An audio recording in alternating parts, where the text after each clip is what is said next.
It's time to take a look at one of the most critically acclaimed movie franchises of all time. Today on Quickie Reviews, I'm going to take a look at the Mission Impossible franchise and review all 6 films back to back to back to see if this franchise deserves the title it often receives. This coming strictly from me, someone who has never seen any of these before, and giving my personal thoughts on each of them. It may seem impossible now, but hey, they've done impossible things 6 times. Okay, that sounds really stupid. Anyways, let's take a look at the widely critically acclaimed Mission Impossible franchise to see if it's overrated or gets what it deserves.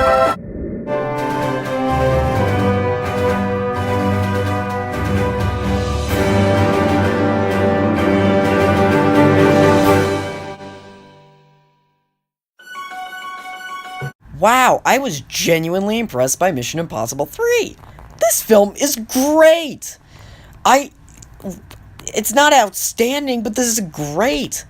The plot is basically that Ethan is now engaged and no longer a field agent. However, a weapons dealer named Owen Davian, played by the late Philip Seymour Hoffman, takes an object known as the Rabbit's Foot.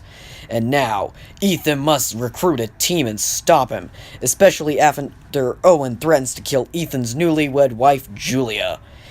Mission Impossible 3 has a lot going for it. First off, Ethan is actually a great character in this one. You get to see him as a guy who's conflicted between the dangers of being an agent and a regular person. And having him be a former field agent makes him more interesting, I feel. I'll go into it later on in these films, but I feel like he works better as the leader of a team. And that's something that I think the first 2 failed with him. And I think it's what makes him so interesting in this one. I also really like that this film focused on the actual team itself and the power of teamwork to stop basically anyone. It is brief and not as deep as in Ghost Protocol, which I'll talk about later on, but there is an awesome scene where they go into the Vatican for a mission and each team member does something distinct and useful in the mission while giving off their likable personality. On top of that, Philip Seymour Hoffman gave a brilliant villain performance with this movie. I don't want to say why and what he does that makes him so threatening, but I was blown away.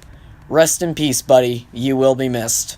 The action is awesome, the suspense is well done, and the tone of the movie is like a perfect blend of Jason Bourne realism and old-fashioned spy film.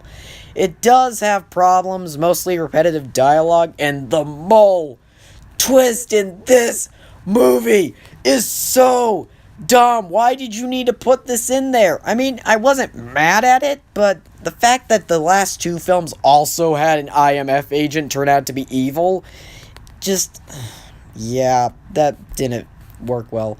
But overall, Mission Impossible 3 is easily much better than I was expecting it to be. And you know what?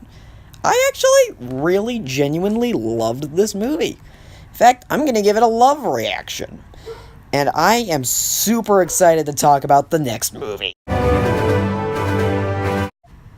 Ghost Protocol is just spectacular. I only have one real issue with the film because everything about this one is just awesome. I mean, I don't know if I should be saying it now because as the time of recording this, I have not seen Fallout, but by the time you end up seeing this, then I would have. I'm just saying right now, this is currently my favorite one in this franchise. I love this. After spending 2 years in a Russian prison, Ethan returns to the IMF and ends up in a situation where the IMF seems to have blown up the Kremlin, a famous Russian landmark, causing the president to initiate the Ghost Protocol, disavowing the IMF in fear of starting a war with Russia. Now, going against orders and against the clock, Ethan leads a team of IMF agents, Benji, Brandt, and Jane, to take down a Russian professor obsessed with using nuclear war to start the next evolution of life on planet Earth. Whew! And to be honest, this is what makes the film work. The IMF team are all awesome in here.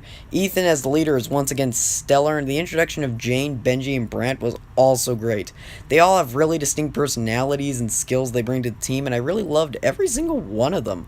This is where they got Mission Impossible right. They made it about the team, and oh boy, did that make this film special.